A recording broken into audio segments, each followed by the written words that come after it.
if not, I'm going to try to go. Frank's muted there. Oh, he can't unmute himself, right? I was going to say he's awfully quiet. Yeah. Second. I've been trying for 10 minutes to unmute myself. You won't let me. Sorry about that. No worries.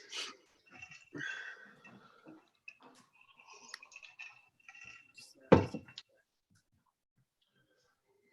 right. No worries. All right, there we go. All right, so I'm just posting the link and then we'll get going.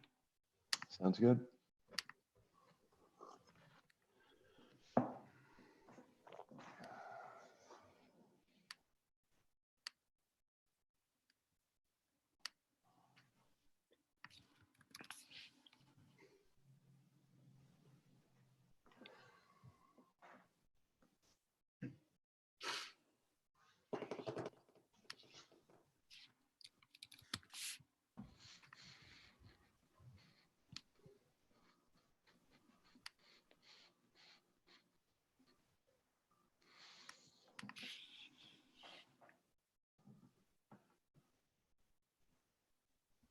Is he muted again, Frank? Yeah. Oh, you're mute. Okay. Why does that keep happening? Because I have it restricted so like people can't unmute themselves, and there's no way of like individually assigning different rights. So I'll just keep an eye out if you mute yourself. Don't worry about it. I'll just keep an eye out for it. Well, I was only because Andrew's getting ready to come through the door, so I was trying to keep the racket down. That was awesome. Fair enough. Okay. All right. I'll let people in there now. We have 7 people in the 8 in the waiting room. All right. And we're live on YouTube, so we have. All right. I'll let people in. So. Okay. We'll just wait for them to come on in, and then we'll get started.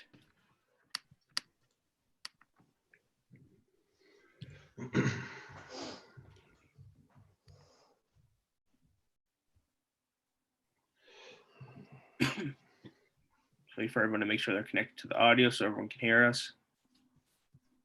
Okay.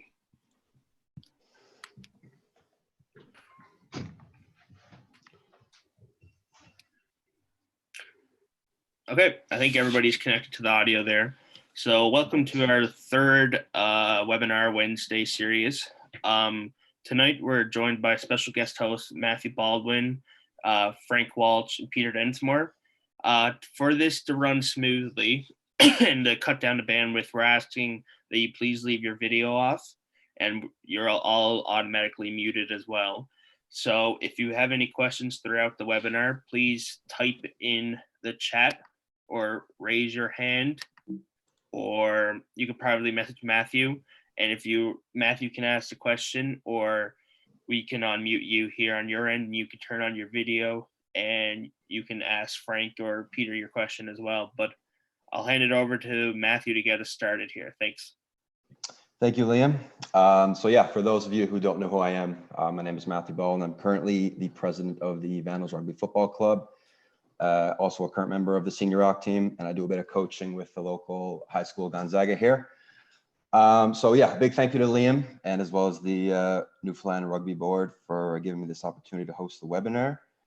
I'll go ahead and introduce the guests. So I'm joined this week. We got Mr. Peter Densmore and Mr. Frank Walsh, who are both heavily involved in the Newfoundland Rugby Union community, both members of the Vandals Rugby Club, and who can be recognized across the country for their accomplishments with the sport, including representing the national side. So I'll give you guys a chance to go ahead and introduce yourself, give some details about your rugby career, your affiliations, positions, and your current role with the game here. So Pete, you go ahead. Yeah, Peter Densmore. Currently not coaching anybody right now, I guess, but involved with the Atlantic U19 team. Coach Holy Heart High School rugby, and was trying to get Vandals mini rugby off the ground this year, but obviously with the way things are right now, that might not happen. All right. Frank? Yeah, Frank Walsh here. Same as Peter there. everything is kind of to the standstill for now. So with me, I'm still currently, or my goal was to currently play at the Rock again this year. This would have been my 28th year, so that was the goal, and that was the fortunately, we're probably not going to get an opportunity, but as a coaching side, I've kind of stepped back because of my current work position, and I don't really have the time. Obviously, I need to focus on that a bit more from our standstill for the Vandal side and try and get Peter in hand. But right now, it's more of just playing and trying to enjoy the game right now. So yeah. Great to hear. So thank you, guys. We'll go ahead and get started. I want to talk about your introductions into rugby. So, what were your initial thoughts of the sport? Did you guys have any prior knowledge, or was this, just games? Was it just seen as an opportunity to hit others, get a little physical, similar to hockey? What were your guys' thoughts on the game? For me, it was I had a lot of friends that started playing through high school. Frank could probably go the same route with that. I had actually played soccer up till about two years before I started playing rugby, and stopped playing soccer because I wanted my summers off. So that didn't quite work out for me, but I just picked it up. Everybody kept asking me to come out and give it a try, and when I did, I was hooked immediately. Great, yeah. Yeah, and like Peter alluded to there, for me it was the same. But to be honest with you, it was kind of more Peter really that really got me into it. Me and Peter grew up together, and we were playing hockey together and stuff. And Peter had played, I think, the previous season before me, and I didn't play yet. And he kind of pushed me to that level because I guess he probably knew my surly side of me a little bit more. So, I do. He pushed me to that stage to play. And when I showed up for a practice, the whole conception of tackling was awesome. And coming from a hockey background, I was a goaltender, so I didn't really have the opportunity to use the shoulders as much. So it was enjoyable for me. So that's why I continued playing from there on. Except for that time you kicked the guy in the ass when he was in your crease. Yeah. Keep them stories to ourselves, Pete. Yeah. So how did you guys? What did you think of the game? Did you think so? Peter, you mentioned you were hooked immediately. Frank, you said this gave you a chance to get some tackles in as you missed playing goaltending or in net, I should say. So what did you guys think of the game like immediately when you stepped on the field?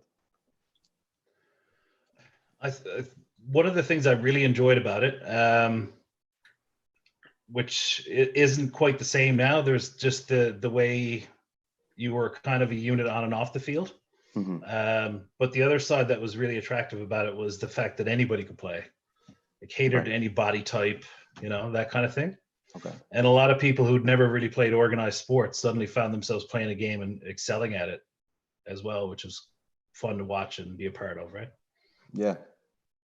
Right. Yeah, 100% agree with Peter says. Even if you're kind of looking at the participants list here, as I look down through the names, there's some people there that a lot of people look at and question, you played rugby or you played rugby? And yeah, like Peter said, it's one of these things where it was for everybody and everybody. And I guess like I alluded to in my first, conversation there, for me, it was the enjoyment of, that tackling, the aggression part of the game that I really it honed to my skills. And the fact that it was such a skillful sport and we could show it off, to me, that was fantastic. So yeah, kind of kept us going. That's great. Yeah. So any good first game stories or moments you guys can remember or would like to share, I should say? My first game, I went to a practice on a Saturday. There was a game on the Sunday, so I just showed up to watch. And within 10 minutes, the last guy got knocked out. So they kind of threw me on the field. I had no idea what was going on. Pete rolls in. No idea. They put me in second row, and I'd never even seen a scrum at that point in my life. So it was trial by fire, I guess. Trial by fire is right. Yeah. Frank? Yeah, no, for me too. It was in reality my first game. I'll leave the aggression thing again. It was more about I started in second row actually, and the fact of being able to run around the field and make tackles, it was just enjoyable. I kind of remember I lost my boot running down the field and I ended up scoring a try. And It was one of those things where you kind of looked at, how fun was that? And you come off the field and Robert Evans was coach at the time. And he was like, you know what, I think you'll really enjoy this game. And I know it just sticks with me forever that, I do enjoy the game because of that. Nice stories. So with a game that's constantly in development, new play styles, amendments to rules.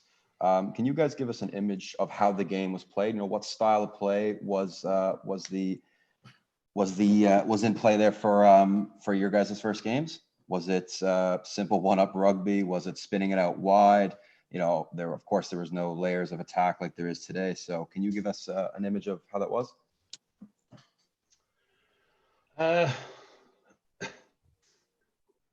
Well, we started off at under 19 level, obviously. So most of the people on the field, were playing their first games. So it wasn't terribly organized, I wouldn't think, from what I remember. So it was more junior rugby, still this way to some degree. It's more individual athletic talent that won the games rather than anything coordinated or structured, Okay. Yeah, for sure. And back then the old school was a little different, as Paul Newhook is in talking about no lifting lineouts. At one point the tries were for 4 points. And the whole aspect of the way the game changed, especially for someone like myself who became a prop and the end of it, and being able to lift, that never existed back when we first played. And it was more about, and Peter kind of talked about there, just at the level of, it also includes the aggression, people just going out and having fun and doing those things at that level. There's really no coherency in what you're doing.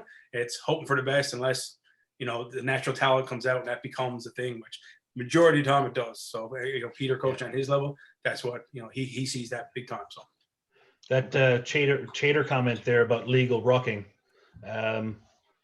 referees didn't control the breakdown as much as they do now, for sure. So it was kind of left to the players to kind of sort a lot of that stuff out themselves. And it was done with boots and, as Frank will tell you, forearms and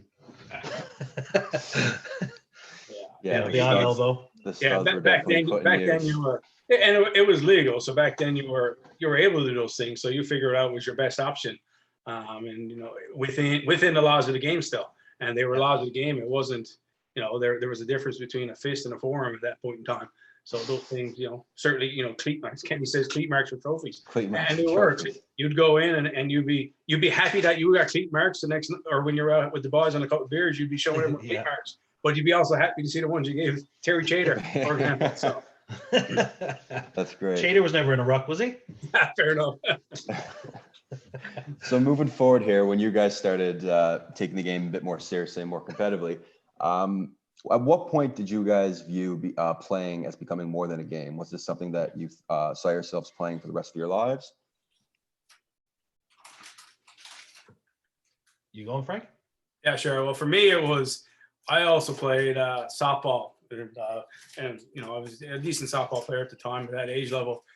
And to be honest with you, it was kind of, we went the same year for 2 national championships. I played softball and I played rugby. And Pat Parfey basically said to me, he said, "You got to pick a sport now." And my perception is you're probably better at rugby. So at that point in time, I said, you know what? He was a smart man, and he got us all where we are today. So for me, I took his voice and I excelled at rugby as I did. So I stepped back at the softball level and I continued playing rugby until the day I'm still playing. So yeah, that was kind of my look at the aspect of it. So yeah, for me, I never really when I first started, I just wanted to play. I didn't have any aspirations to do anything. That just kind of came my way through opportunities. Frank or Pat called my house one day looking for me to come out and try out, and that was where it just, being a competitive guy, especially at that point in my life, any chance I could get to play against better competition, I was going to take. So just kind of led us that path, right? Okay, great. Give you guys an opportunity to boast here, so a bit about your skills. So what were your strengths as players? So what made you initially stand out? Ball handling? Was it your game sense? Side steps to their piece? Was it the physicality? What do you guys feel as though were your high points? I'm not sure I want to answer that with the number of people I know on this list. Yeah. Go ahead, Pete. I naturally had good hands, I guess, to a degree, and I think both me and Frank had good game sense of how things were developing.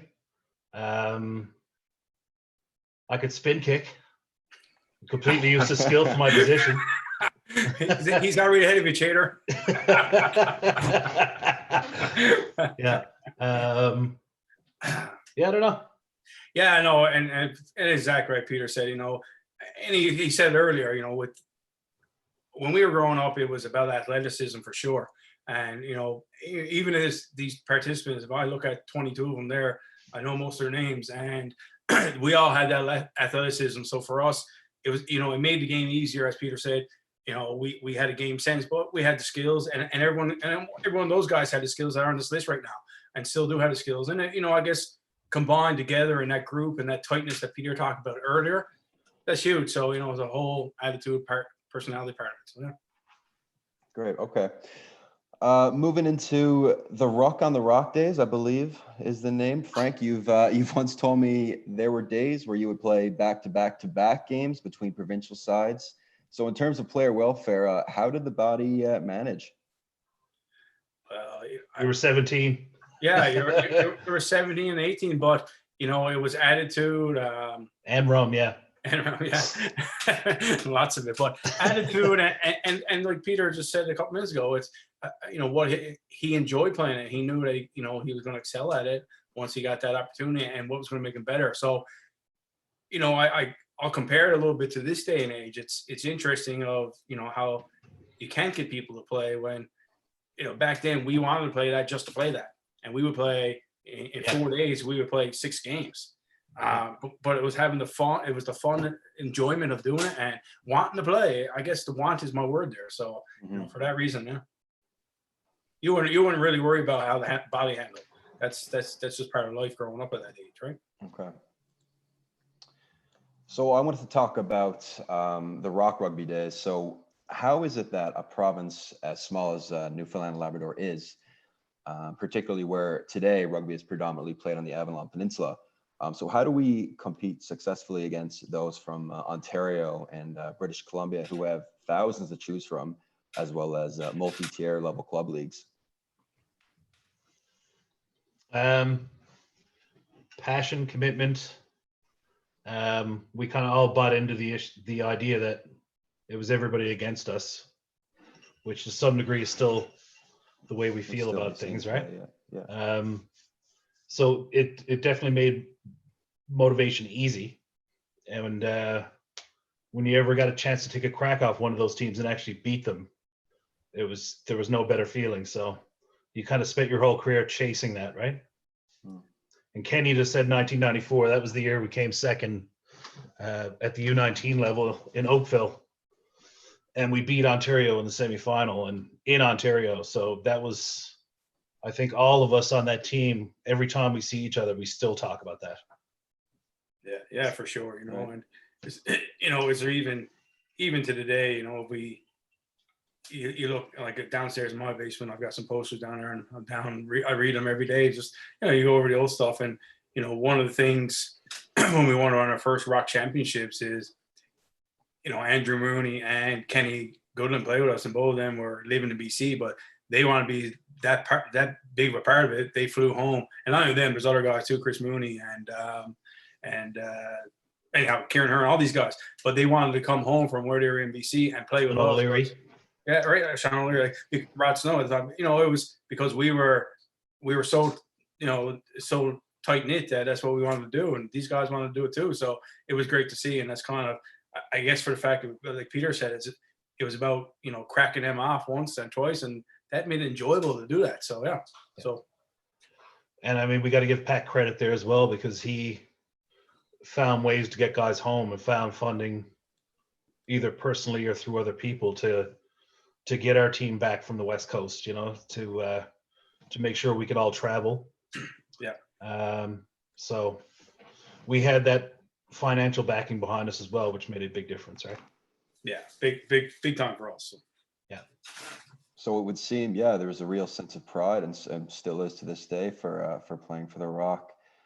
So that's a good point. That moves me into my next question. Let's talk about some of the most memorable games and moments representing the Rock. I'll give you guys an opportunity both to talk about some of your most memorable games where the entire team put their body on the line and remain stuck in there until the last whistle. We could start with you, Frank. Give you a chance to think about it. To be honest with you,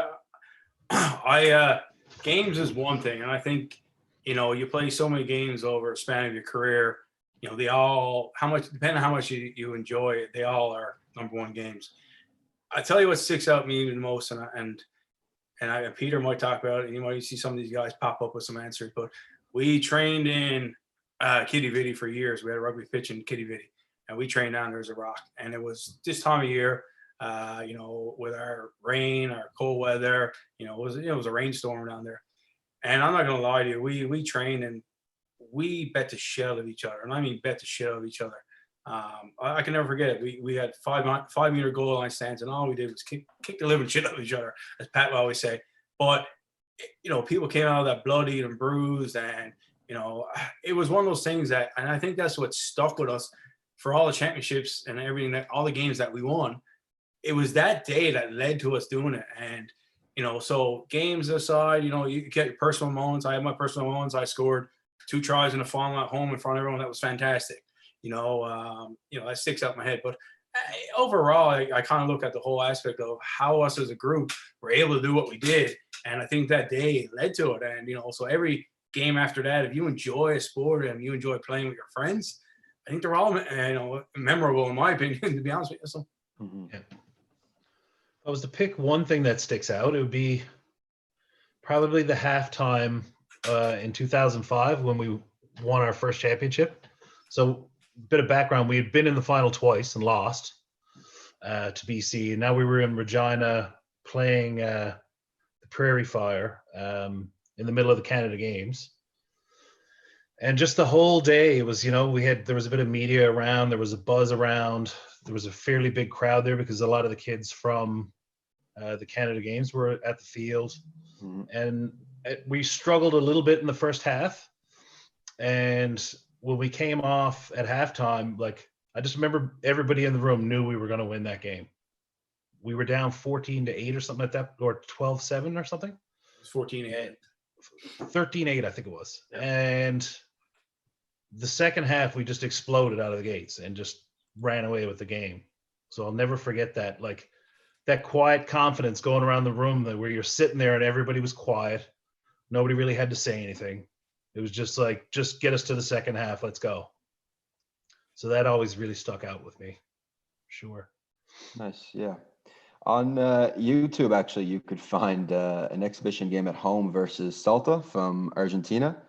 So yeah. I had the chance to give that video a watch there, and I got to say, it seemed like every player was switched on for that, looking for that second touch, leading to a couple hard work tries. So the chemistry seemed like a big thing back then. Can you guys talk to us about the chemistry during these games? Chemistry in that game was just that was the dirtiest game of rugby I've ever been involved in. It was pretty crazy.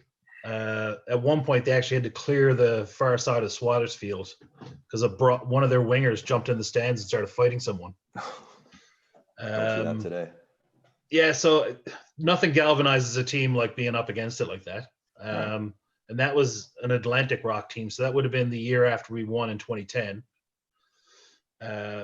Which was the first time we'd won as an Atlantic Rock. So it wasn't just Newfoundland anymore. There was people from the Maritimes in there as well.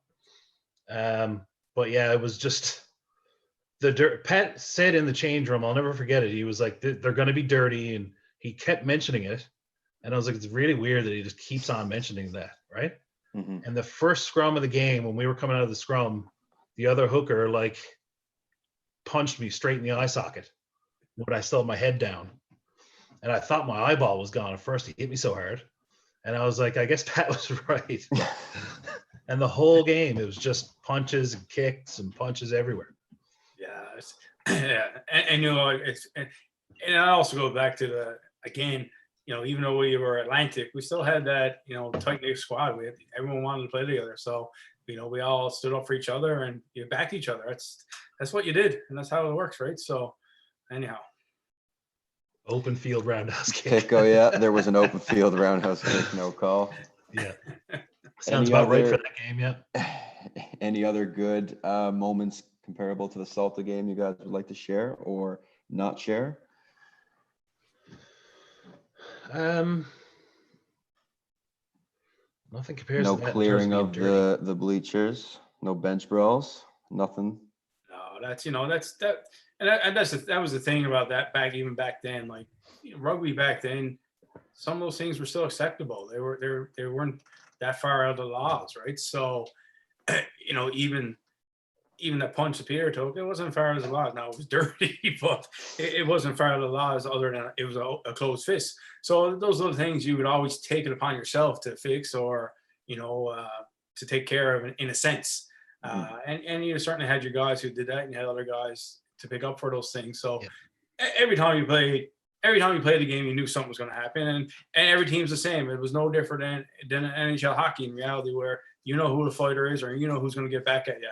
Rugby, we go play against Ontario or we play against BC. We know who's who, right? We always knew who was going to get the boots and who wasn't going to get the boots. So it was, in that sense, and it was a silent thing, but it's how it worked. And it was the respect for the fellow player and your fellow team. And that's why you always had the beer or the drink after the game. So, yeah, there was there still is to some degree, but you had to have respect, right? Because if you didn't carry respect around, then somebody was going to make you pay for not having that respect. I can think of a time when I was playing out west, the Pride. We were playing a team, and a guy went in and scored on us. And when he did, he threw the ball up in the air and pretended he had pistols, and he was shooting at the ball. And our whole team was like, "Are you kidding me?" And then 5 minutes later, he walked off the field injured. Because every time he touched the ball, everybody went after him, right? So, I mean, those things you don't really do as much nowadays, but yeah, you definitely command respect. No, and exactly. So, and that's, I guess maybe that might be the word, command respect. But nowadays it's, you figure out how to do it in a tackle, or you figure out how to do it in a rock. That's where you get your opportunity too. And that's why you try and teach people the way that you make your tackle with your shoulders, and that can do damage just as much. So, I know we've alluded to that, when we, back in the day, we do this, that, but you can still do certain things to a degree. So, it's how you take it in perspective. So. Perfect. I want to talk about the Eastern Canadian Super League and how it's been brought back. How would you say it's comparing to its original state so far? No, Kenny, it's not still legal. It was never illegal. Didn't make it wrong. Shiver is still legal. I guess it's a question more for you, Frank. Sorry, I was reading something else. What'd you say, Matthew? Sorry. No problem. I just want to talk about how they recently brought back the Eastern Canadian Super League, and I'm asking, so far, how is it comparing to its original state? I guess in terms of game quality and attention, opportunities for development. Well, to be honest with you, I think it's a great thing that's coming back. I think once again, you got to get to the grassroots, and that's where the grassroots are. And it just, because it just builds that camaraderie between people, between players and teams. And, so in that aspect, I think it's great. It's good to see that your other provinces have stepped up to the plate and want to be part of it. That's, to me, for someone who's been around the game for as long as I have, I think that's great, because there was a bit of a downfall where people didn't want to put into work because they thought they were the top dog, and they really weren't. Whereas we always continue to put into work and try and be the top dog. So bringing it back to me, I think it's great. I think it's it will help rugby in Canada, in my perspective. And like you talked about earlier about Pride, and you can get into a bit more, but bringing the Pride back is something that Peter and them played as well. Peter and Kenny played, and that was huge for rugby in Canada, in the sense that letting people across the country be part of something. So right now, focus on Eastern Canada. I think it's huge, because you're still in the aspect of where the game is starting to become professional, that these guys need something to look up to. So, not always going away to BC, where it's the hype of rugby. It's not always a given for everyone. They can't do it. It's not how life always works. So, having this and having that rugby, I think is huge. And, good on Rugby Canada. I would say Rugby Canada, maybe the the provincial unions, but they brought in the guys that can coach. You have your Simons, you have your Jack Hanratty's, you have these guys, Francois in Quebec. Like, these guys are coaching, and they're helping keep the game developing at the level here. As for, being to where it was when we played, yes and no. And it probably goes back to my comment earlier about the want to play. And in individuals having that want. Sometimes it's not as simple as that. But anyhow, it's good to see that there is progression for it to come back. So the only thing I would add is that it's nice that Newfoundland is back on its own to some degree. Like, I enjoyed the Atlantic stuff. But we had that identity as just Newfoundland for so long. And it kind of got lost in the mix too a bit. So it's nice to have that back. Yeah, agreed. Yeah. Mr. Picco says rebuild NL. Peter, any interest in shaking the mud off the boots, coming out for another game? In the mind, yes. Yeah. In the knees and back and shoulders, and not really. I'd love to play. I love the game. I'd love to be able to play, but when you can't play like what you feel is properly, it's just more frustrating than anything, right? You're getting lots of support in the chat there, Peter. Not sure if you see that. I Good Lady says only play 10. Can't play like. So moving into the next section here, I wanted to talk about the new generation of players. So Peter, your recent move into coaching, Frank, your continuation with the team. Let's talk about what's emerging here in Newfoundland. Do we have signs of promise for additional victories and otherwise players' individual success? Yeah, there's some great players coming up through. We got guys like Campbell Clark, who is a stud athlete, and his mental is like nobody I've ever seen at his age. Just his ability to focus in. There's a lot of young talent here. The only problem that we have is retention. So you get these kids, you develop them through junior rugby, as you know, and right. A lot of the times when they turn 19, there's a gap. So, I mean, the highest quality guys will go straight into the senior program. But then the next group of guys that are still developing, maybe got in late. Those groups, they normally get lost out to us, which is unfortunate. So it'd be nice to be able to find a way to retain those guys till they develop properly and be able to go to a senior system. Frank, anything to add there? Yeah, no, and Peter's done a bang up job with those guys, and what he just alluded to, it's retention. How do you retain them? They're getting ready to go to school, they're go away for college, all those things. So how do you retain them to want to play? That's my biggest fear and argument with it, I guess, in a sense. As I said before, your Andrew Mooney's and your Kenny Goulans and these guys, they came home, Larry's, they flew home and wanted to play with us. They'd be here for a month so they could play with us. So how do you do it? I don't know the answer. Lucky enough, we have guys like Peter who are stepping up to the plate there and coaching these guys and mentoring them, which hopefully he may be able to push the buttons for the retention. So we'll see what happens, but it's good on him, and hopefully we can really do that. Yeah. Do you guys feel as though there's enough opportunity for players to continue?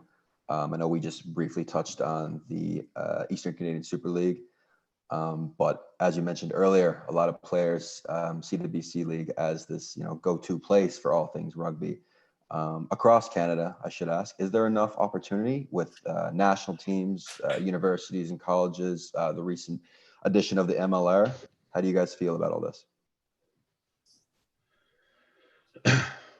There could always be more, I guess, right? The biggest opportunities need to be for the 19, 20-year-olds, for those guys to figure out how to develop. I don't know how we get there. I hope this Super League as it is now is going to get more guys time. Because the other part of playing as an Atlantic team was that, less guys would represent our Newfoundland, because there were guys from the Atlantics that were a little bit better or whatever and needed to play, right? So it's going to give more guys more minutes to have it just as Newfoundland again, which is obviously a good thing for me, I think. Would you feel as though the Rock right now is it getting enough attention for these players to make sure they're not being overlooked? I would say rugby's a small community here, so you got to figure that between Morgan and Simon and just the general players that have been on that team for a long time, that if there's talent there, it's being noticed, right? So hopefully it's being noticed and then brought along. Yeah, agreed. And I the talent is definitely there. I think the only thing lacking, and it goes back again is to the wanted commitment. They have to show the commitment at that level as well. It's all right for anyone to step in and play tomorrow, but you still have to put your dues in and show your commitment levels, in my opinion. And I guess from Peter being their coach, they should be learning that, because he does show that to them. So hopefully they take that with a grain of salt and show up and want to do it. So that will give them the opportunity to really do it. Yeah, both kids are a bit different than we were. Yeah, I know. I agree with Peter. I do agree with that 100%. They are, and it's a fact of life to some degree. Yeah, I agree. I understand that. Yeah, it's unfortunate because I always liked going to training. I always liked being around, and I always felt like if I wasn't there, that I was letting somebody down. And I don't know if that attitude is generally the same anymore. And it's not a knock on the kids, it's just the times that they've grown up in, right? And their reality. Yeah. As opposed to the way we grew up in our reality, right? Yeah, no, and that's for sure. And that's a valid point. And they, and I was just about to say, and Paul just says there, and they're involved in multiple sports today, and sports these days are more expensive even than when we grew up. So, if your kid is playing hockey and it costs a good penny to play hockey, it's hard to push them to play rugby, or want to play rugby after going through a strenuous winter hockey season. So we do understand all that, and I do understand it, and I just look at the whole point of commitment, and you do your best to commit at least so that you can be. And when I first decided I was going to play, my father he actually told me he forbid me to play because he didn't know rugby, he hadn't seen it, and just thought it was a bunch of thugs out beating each other up, and just didn't really understand the game. So I'm a 16-year-old kid whose dad's telling him no. So of course I immediately wanted to. Yeah. And I think it was the second game I ever played in. He came out and watched, and then he's like, that's actually a good game. So it was just that perception from parents might still be there. Mm-hmm. And so they might not be supporting kids trying to play. Mm-hmm. No, those are all very good points. I wanted to return to our conversation on the Canadian Pride program. So I wanted to ask you guys your individual thoughts on the program's return. Frank, go ahead, or Peter? Cool. Yeah, well, it's kind of the same thing from what we talked about a couple minutes ago, and it's giving kids an opportunity to play at the highest level. So, almost as such as going away to play your hockey or whatnot, it's giving the kids the chance to play at the highest level. So, in the grassroots of it, I think it will be good for Canadian rugby again, and because you've seen it, if you follow between years ago when the Pride was happening, and the guys that play with Canada, they all went through that program. So I think it'd be good, especially with the MLR and those things coming on. It's going to give them the sense of where they have to be of the whole sports community, and what they have to commit to in life. So yeah, from our perspective, I think it's great. It's a professional environment, right? So all except for getting paid. But the training's professional, the coaching's professional. Jamie Cudmore is a good fellow. Like I'm pretty glad that he's there coaching them. I think it was probably 75-80% of our 2007 World Cup team had come through that program. And the stupidest thing that ever happened in Canada was getting rid of it, I thought. So pretty glad it's back. And I hope that people are going to be patient enough with it, because it's not going to, pay any dividends for the next couple of years, probably, outside of feeding the arrows in the MLR, probably. So hopefully they stick with it this time, and because it will pay off in the long run for sure. Definitely a step in the right direction. Yeah. I don't want to say it too loud, but because he's on the chat here, but Kenny Goodland had said this. I'll say, and correct me if I'm wrong, Kenny, but probably 4 or 5 years ago that program needed to be back, reinvented, and no one really listened to you. So, and all of a sudden now is there. So, he's the one who started it because he was part of it. So maybe he started progress to get it back. But I remember, I'll never forget having a conversation in Calgary with him about it. So, that's 4 or 5 years ago now. So so it's good to see it is back, like Pete says. Yeah, great to see. So let's talk about your time playing for the national men's side.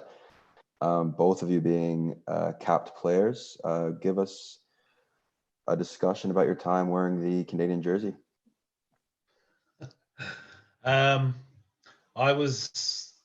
flew up right after they had lost to, who was it? Maybe Wales. And they were going straight to what was called the Churchill Cup, was a competition. It was 2005, I think.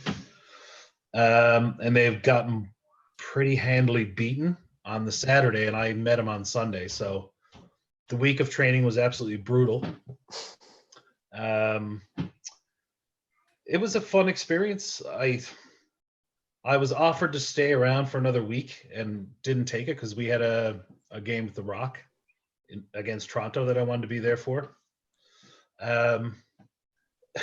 It was almost like a relief that I'd actually, gotten the cap, and that part of everything was kind of put to bed, Mm-hmm. Yeah. Kenny's asking about the cross-cover tackles. I nearly got yellow carded. I was on for 10 minutes. Yeah, I was chasing down a very fast winger, and he tried to cut inside on me, and I just left my leg there, and he went flying. So Paul Newhook is asking who was coaching. Rick Sluggo was his name, was coaching. And one of the assistants was John Tate, who was actually a teammate of mine at the Pride program. So it was kind of funny to some degree. Frank? Yeah, for me, it was, I kind of started off with a series of different tournaments through Canada A between 2006 and 2008. And never really got the full nudge to get my cap until 2008. And my first was a tour to Portugal, Wales, Ireland, Scotland. So for me, it was places in the world I'd never been. I probably never would be. But for me, it was really enjoyable.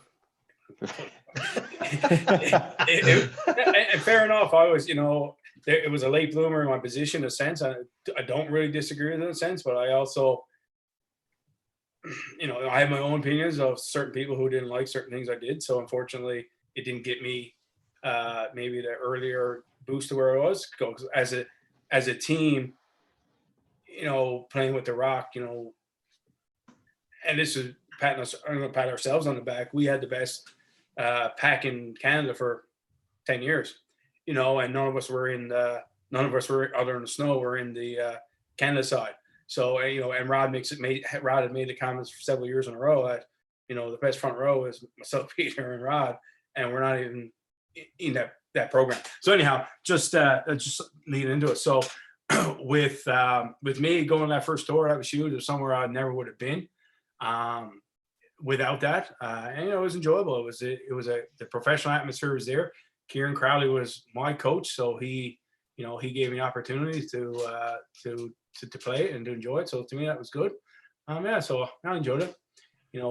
I'll leave it in there now. A couple boys there's a couple about the World Cup, so I'll certainly, for me, that was another massive experience. I got to call the World Cup, and in 2000, it was early 2011, I guess, before they named all the players for the team. And it was fantastic. It was an opportunity that only a handful of Newfoundlanders that actually got to do is play in the World Cup of Canada, and I was one of them. And going to New Zealand is the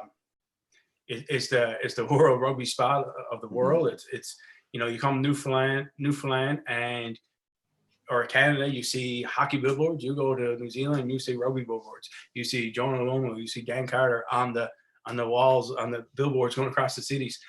So it was awesome. And unfortunately I didn't get to play. I was there in the training atmosphere, train my bollocks off the whole time, doing everything, but I'm not disappointed I didn't play, and I am disappointed. But at the time, the guys who were playing well.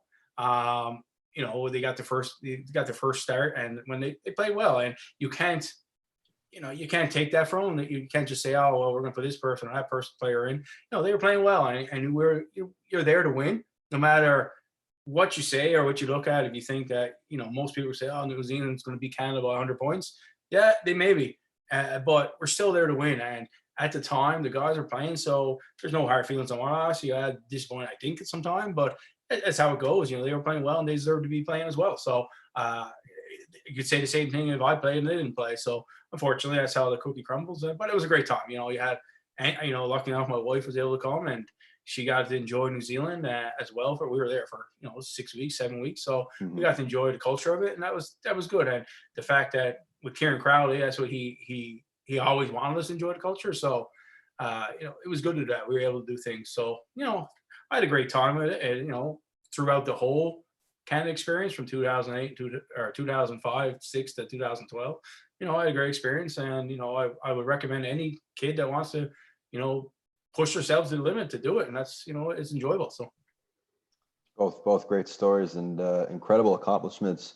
A lot of talk in the chat about touring, so that's something I want to touch on. And Frank, you were just discussing this notion of culture and experience. So let's get into a bit of club rugby talk, and we'll kick it off with the importance of club culture and actual rugby tours. So how important are these to experience? I think they just bring that knit tight group together. That's how they work. It's it's going out, it's enjoying the culture, it's being able to do things as a group and with your buddies. Just the overall aspect of getting away from Canada or getting away from North America and getting into those other places across the country. It just it's hard to describe the feeling. What sticks out to me is we went to Wales, and it was one of our first tours to Wales out of the rock group. And it was me, Peter, Kenny, and Rod Snow staying in a room.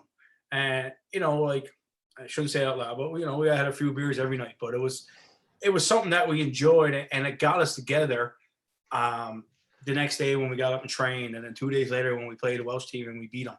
It was just those little things. You come home with that in your back of your brain, and you're sitting there going, it wasn't for that, I probably wouldn't be playing rugby. So to me, I think traveling, you need to get out. As much as staying in Canada is good to travel to, you need to get out to the different places so that you actually experience the culture in those places where they exist a bit heavier, I guess is the best way to say it. So yeah, I think they're ultimately important, I think. Peter, anything to add? Yeah. Just the experience of touring is always fun. Especially, honestly, it's probably a bit more fun to travel with a club. Just because you get to do more of the social aspects than you would necessarily on a serious preseason pat tour, or you got 8 games in 3 days, and yeah, with training sessions in between. And old Sam's in between. Well, yeah, the odd one.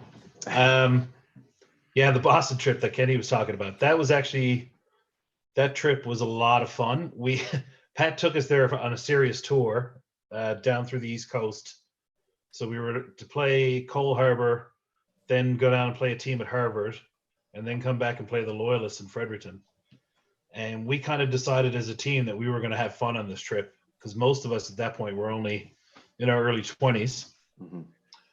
So we just we drank our faces off on that trip, and we destroyed all the teams that we played as well. So awesome. That was pretty much the core of what would become the rock team. Mm-hmm.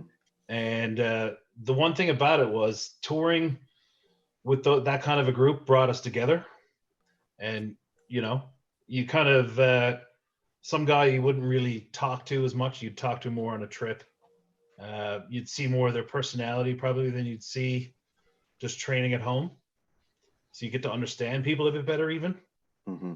Yeah. And, it's just thoroughly enjoyable. I love going on tours. Right. I would certainly agree with you on that.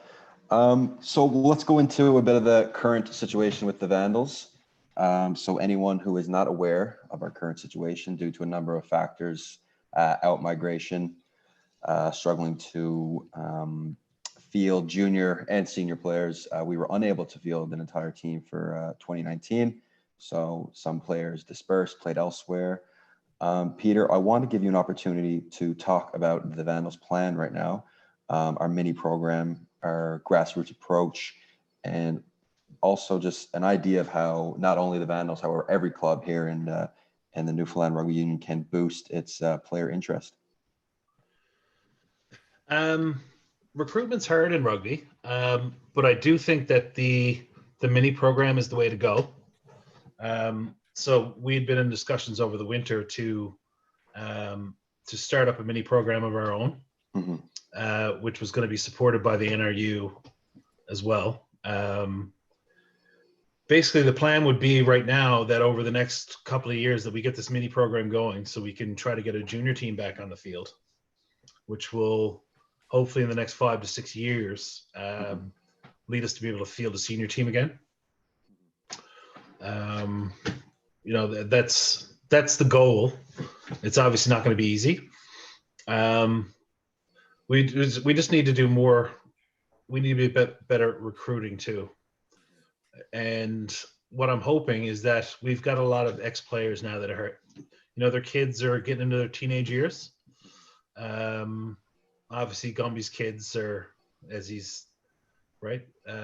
Great point. Having them around has been great. Ben's turned into a fantastic player. Sam's a great player. Mm-hmm. Henry's the next one coming through, I guess. But to tap into those kind of resources is something we absolutely need to start doing better. So that's the goal going forward. I don't think any of us really want to give up on the idea of being able to field a team again. Yeah. Don't get a vasectomy. Too late. Yeah. I love my club. I thoroughly hope that we do manage to get back on the field. And not only is it good for us and it's good for Newfoundland rugby, having 3 clubs is not gonna fly here, I don't think. No, it's gonna be very hard. Not sustainable. Yeah, I mean, even playing, with 4 clubs is hard enough. Mm-hmm. So to take one of them out of the mix is really tough. Yeah. So in terms of planning for the future, and I know this was something we touched on earlier a little bit about that transition year. This is something I've experienced myself, fellow players, not only at the club level with the Vandals, but as well as teammates on the Rock. So that transition age, 18, 19, going from junior to senior, again, reasons out migration and a loss of interest. Frankie mentioned, people wanting to play, so players reportedly being too busy. I know it is hard to find an exact solution for this problem, but could forming a possible Memorial University team or other opportunities such as an Atlantic MLR team, putting more attention in the Eastern Canadian Super League, could all these opportunities, could this create a possible solution for this problem? Yes. I believe there are talks and about trying to do those types of things. My only concern is that a couple of years ago we were running an under 23 program, and it wasn't well supported by the players here. So I don't know if it was because it was under 23 and most of the players that were showing up were 20 and 21 maybe or under. But it didn't seem to be supported well enough. So it's one thing to have the programs available, but I just hope that the uptake is there. You know what I mean? Mm-hmm. Frank, do you have anything to add on that? Oh, my daughter's coming down. Why are you down here riding your bike? Because I can't Try harder. Go back to bed now. We're like video. Get up. Frank, Who's Sabrina? anything to add? I see he's got a question. Who got killed that year? No, Sabrina's Patty. I guess You got killed because you you didn't support it properly. You didn't train properly. Right? Guys didn't commit to it properly, like we've been talking about. If you had, I think you would have been fine. Yeah, I guess with me, it's great to see that Peter's taken on that role of trying to rebuild our club. It's a hard thing when people's lives are busy. Peter's there now, $2, and we all got kids. It's very hard to be able to equivalent everything out in life. So good on him.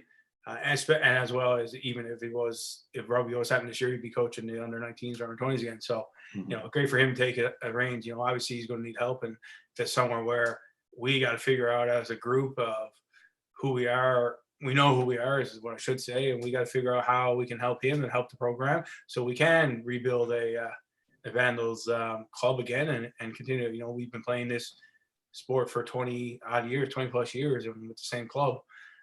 So we don't want to let things die either, but we also need to step up to play it again. And it goes back to that want. We need to be able to want to do it. So Peter's shown his want to do it, and other of us guys need to show our want to be able to figure out as well. So, and maybe that makes the commitment levels a little bit lower.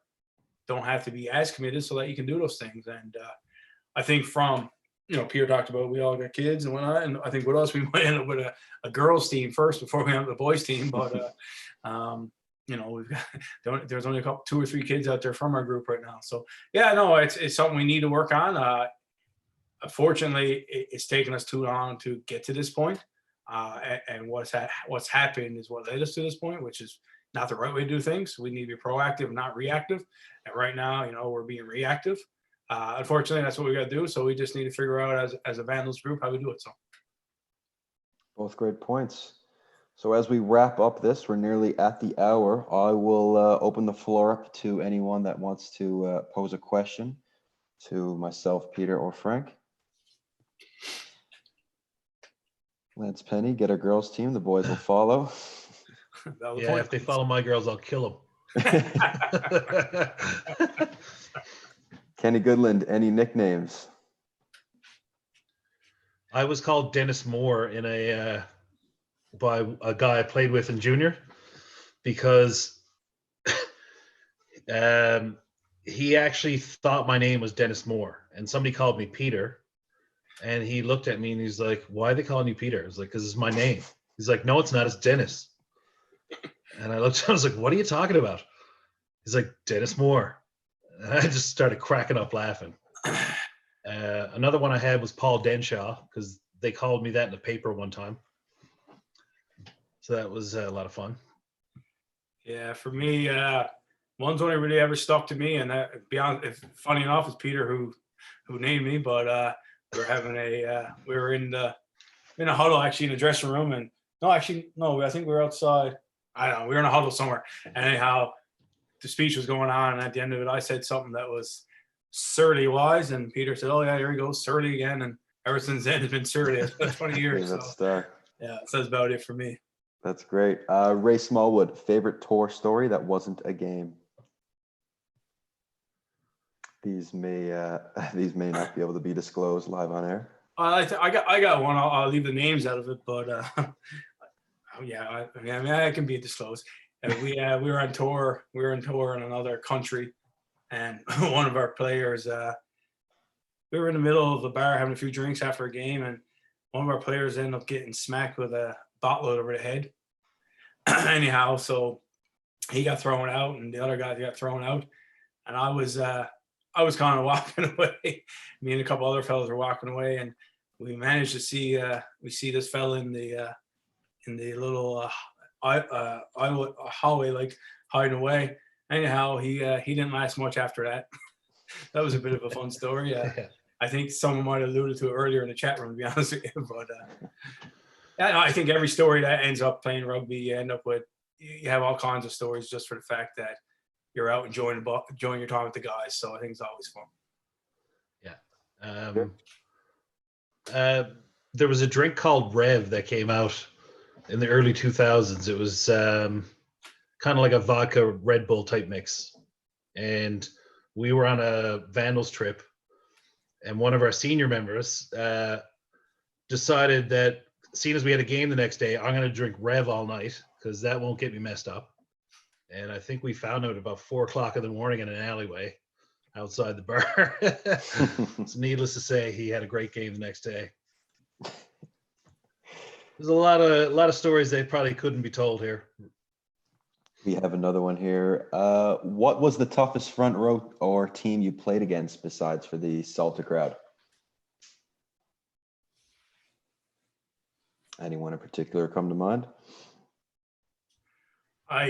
For me, I tell you, I won't say it was the hardest, but for me, from an international level, it was more of maybe an eye opener, but more of I don't know what exact words to use for. I went up against John Hayes of Ireland, and the very first scrum, I'm not gonna lie, I almost felt like I was gonna shit my pants. I'm not gonna lie to you. I was going up against John Hayes, who had so many caps, and I was like, oh Jesus.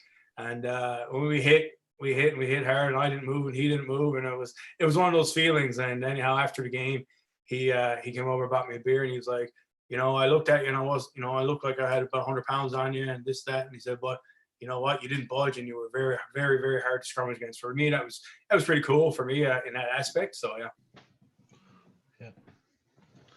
yeah. Couple of guys Mark Lawson was a good scrummager that I played against. Some other people stick out.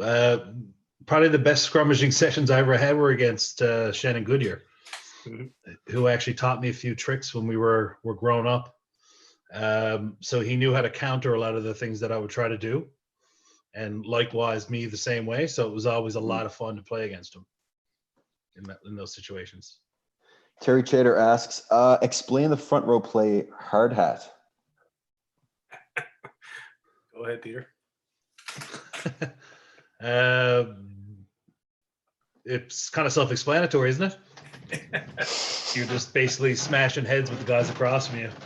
Yeah. See who comes out on top. Yeah. I don't know if we ever used that one though, did we, Frank? We only used it once. But it was one of those things where, I guess it's more of a dominance thing. It's okay, well, you're going to do this, we're going to do this. So instead of being totally dirty as dropping scrums and stuff like that, we said we're going to do it a different way. So it was head on head, have a good day. So yeah, no concussion protocols. Well, we don't have a hard head, Kenny. That's when you get concussions, buddy. So we're all good. Thomas Howell has a good question. What would be your advice for younger players to take it to the next level? Be involved, train, show up to practice, get fit, do the training you're asked to do. Right? Yeah, is the biggest thing. Just be there. Yeah, I would here because Peter's already alluded to the fact that the athleticism is there. It's a sport where everyone has that athleticism, so it's there, but it's being there and committing to do it is the difference. So. Terry Chater, what was it like winning the first Goodyear Cup for the Vandals? Good question. Amazing. Yeah, it was awesome. It was unreal, actually.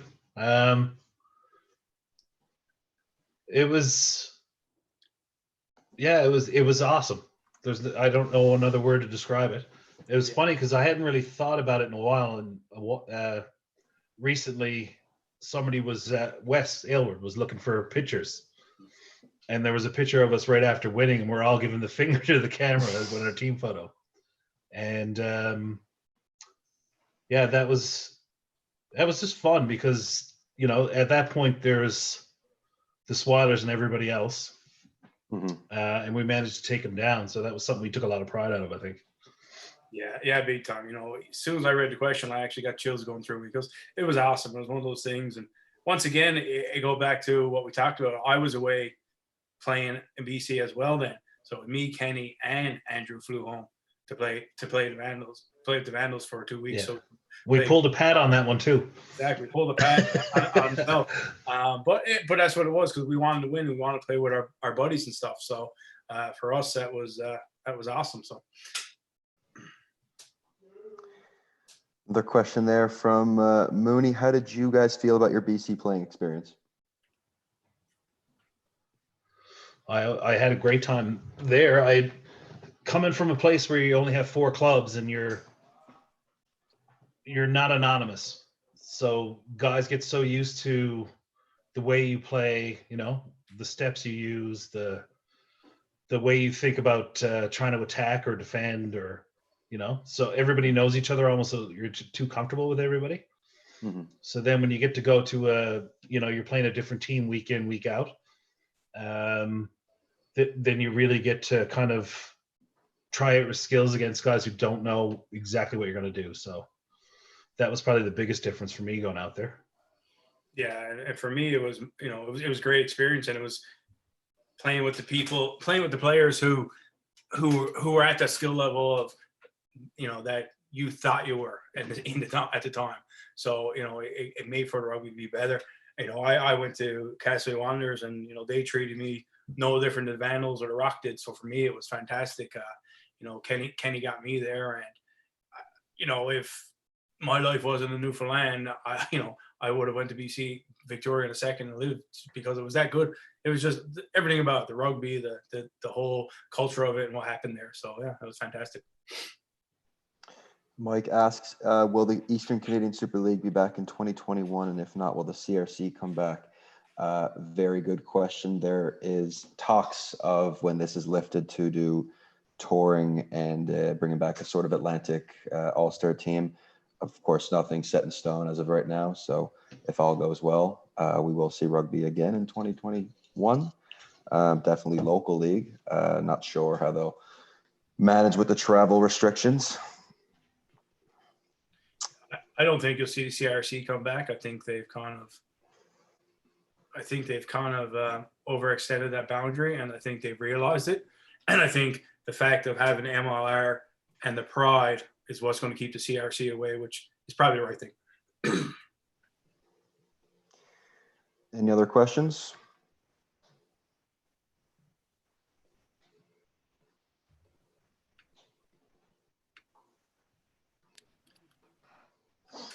All right. Well, I don't see any other questions there. For those of you just tuning in, my name's Liam Warren. I'm the communications director for Rugby Newfoundland Labrador. Oh, Matt, there's one question there. I'll leave it. Yeah. So Mooney asked again, any players in Newfoundland that you guys looked up to playing? Good question. So talking role models. Besides for yourself, Frank? No role models necessarily. I don't remember. There were people I respected, obviously, and but in terms of trying to emulate anybody or anything like that, I don't remember thinking that way. No. Mm-hmm. No, and not for me. I think more so for me though, my look up to was, I use the word more as a mentor, and I look like a guy like Robert Evans, who, he took the time out to teach us at that young age of, how to play rugby and all those things. So for me, he's the guy who I looked up to in that sense, not really emulate his rugby background, but, that mentorship of that person who took us under wing. He taught myself, Peter, and Kenny who to play. Paul Newhook. We can name a bunch of people, but I think Robert is the biggest one that really kept us in the game, in a sense. Sure, that's a good one. So with that, we don't have any more questions. So I want to take a moment to thank Matt, Peter, and Frank for taking their time to prepare for this, and for giving their thoughts on various topics, and for Matt coming up with the different things. There's a lot of coordination behind the scenes, and we greatly appreciate it. Thank you. Great job, Matty. Thank you for the opportunity. Great job, Matty, and thanks, Liam. Yeah, thanks, Liam. No problem. And So, Phil, you were supposed to turn your video off yet. So with that, we'll end it here. Stay tuned for Saturday. We're going to have another match on. We're going through the archives. And then next week, we're still firming up our plans for that, but it's sure to be another good one to stay tuned in. And with that, make sure to keep washing your hands, practice social distancing, and listen to the different level of government. And we'll be talking to you next week and hopefully be back on the pitch very soon. Thank you very much. Thanks, Thanks everyone. everyone for joining in. Appreciate it. Thanks, guys.